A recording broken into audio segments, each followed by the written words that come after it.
Masih Datuk Speaker, Tan Sri Speaker. Soalan saya soalan nombor 1. Terima kasih Yang Hormat. Silakan Yang Hormat Menteri. Sorry. Kena baca tak? Kasih soalan lebih sikit, jawapan panjang sikit. Terima kasih. Tan Sri Yang Di-Pertua. Terima kasih Ahli Yang Berhormat Damansara.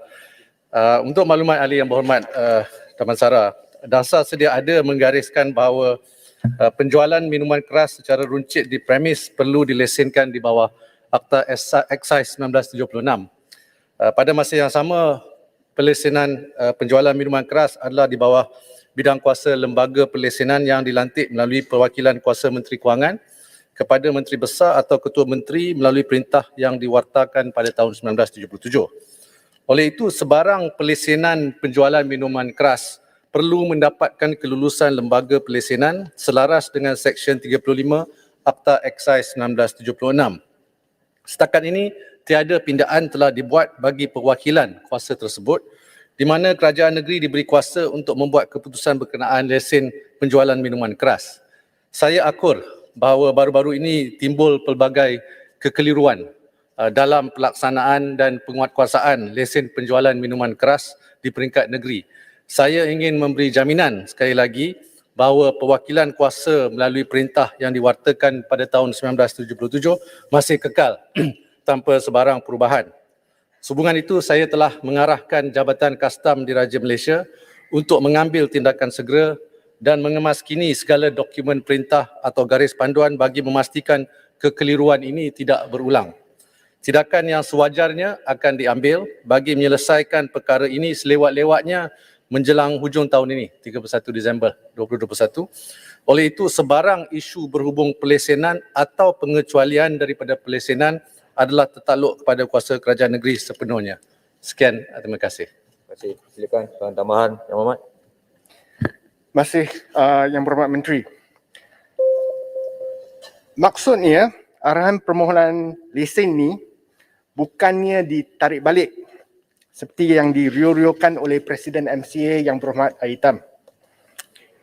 Jawapan Yang Berhormat Menteri adalah kuasa kutipan fee lesen ini hanya diturunkan kepada pihak kerajaan negeri ataupun pihak berkuasa tempatan PBT.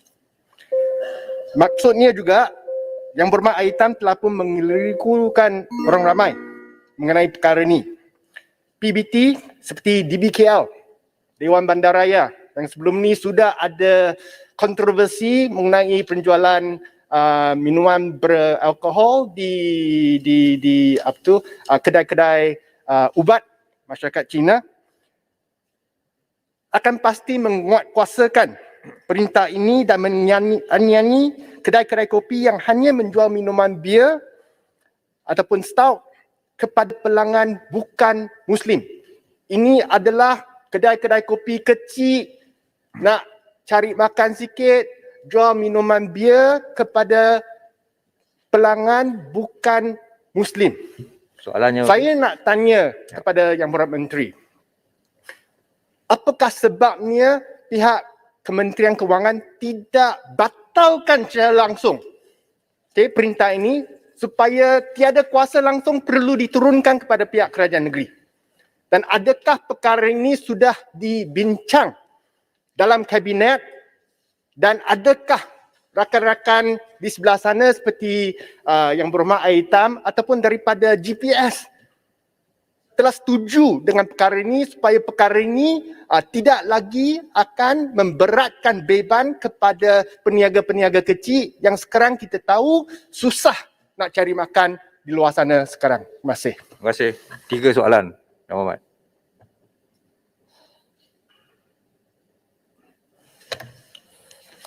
Terima kasih Di-Pertua.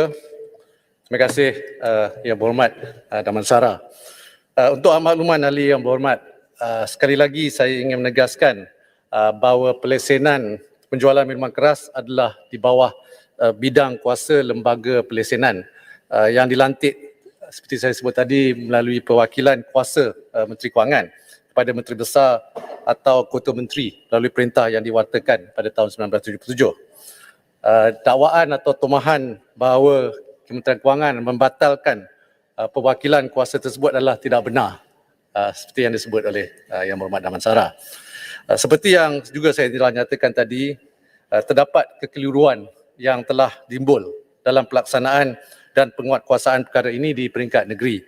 Oleh itu, seperti yang saya nyatakan tadi, saya telah mengarahkan Jabatan Kastam Diraja Malaysia untuk mengambil tindakan segera bagi memastikan kekeliruan ini tidak berulang dan pelesenan penjualan minuman keras kekal di bawah bidang kuasa lembaga pelesenan.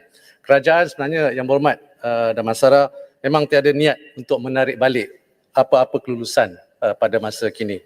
Sekian, terima kasih. Tapi walaupun kuasa telah pun diturunkan, Yang Amat, tolong. Bukan masa bahas. Saya persilakan soalan tambahan kedua, Jempol. Silakan. Maaf, Yang Amat. Terima kasih Tan Sri Speaker. Saya dipahamkan Malaysia telah merekodkan kehilangan cukai hampir 1 bilion berikutan aktiviti penyeludupan haram terhadap rokok dan juga minuman keras sejak tahun 2020.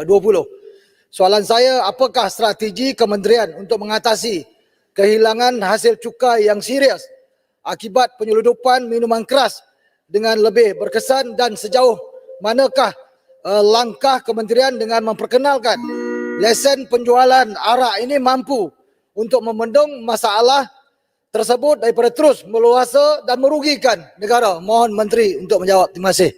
Saya Yang Amat Jempol. Silakan Yang Amat Menteri. Terima kasih Tan Sri Yang di-Pertua. Terima kasih Yang Berhormat Jempol. Sepanjang tahun 2020, Jabatan Kastam Diraja Malaysia telah merekodkan begitu banyak kes rampasan rokok berdasarkan data terkini dan juga minuman keras yang tidak sah. Nilainya lebih kurang 97 juta ringgit, 2,842 kes. Secara keseluruhan, anggaran kehilangan cukai melalui kes-kes ini adalah berjumlah 707 juta ringgit. Bagi tahun ini, sehingga bulan September, Jabatan Kastam telah merekodkan 2,518 kes rampasan bernilai 41.43 juta ringgit. Jumlah kehilangan cukai dianggarkan lebih kurang 280 juta ringgit. Dalam usaha membendung ketirisan hasil cukai akibat penyeludupan rokok dan juga minuman keras, pihak Jabatan Kastam sentiasa mempergiatkan kawalan dan tindakan penguatkuasaan melalui pelbagai aktiviti serbuan, rondaan darat dan air, sekatan jalan raya, pemeriksaan kapal, bot dan juga kenderaan. Ini adalah di samping melakukan pelbagai operasi khas serta operasi contohnya operasi outlet rokok dan juga minuman keras. Tan Sri Yang di-Pertua, walaupun negara sedang menghadapi pandemik COVID-19, usaha menangani aktiviti penyeludupan terus kita tingkatkan. Kita melakukan pelbagai tindakan, antaranya termasuklah menyertai operasi port kelis dan juga merangka operasi yang lebih dinamik. Kita adakan Ops Benteng. Ini Ops Benteng ni melalui penguatkuasaan Sekatan Jalan Raya bersama agensi penguatkuasa. Kita melancarkan Ops Pacak di tempat-tempat yang telah dikenal pasti sebagai hotspot, dan kita menyediakan juga mesin pengimbas bagi setiap proses inbound dan outbound di seluruh negara. Kita juga ada kerjasama dalam kita punya MATF, the Multi Agency Task Force, dengan pelbagai agensi penguatkuasa seperti PDRM, Agensi Penguatkuasa Maritim Malaysia, SPRM dan sebagainya. Kita juga melakukan kerjasama dengan menjalinkan kerjasama dengan pelbagai agensi penguatkuasaan dan keselamatan serta juga dengan pihak industri, dan juga kita menjalinkan kerjasama antarabangsa supaya kita dapat buat perkongsian maklumat, perisikan antarabangsa dan operasi antarabangsa yang berkaitan isu-isu ini. Terima kasih Yang Berhormat dan juga terima kasih Terima kasih Yang Berhormat Menteri. Yang Berhormat Tuan Lim Guan Eng, silakan.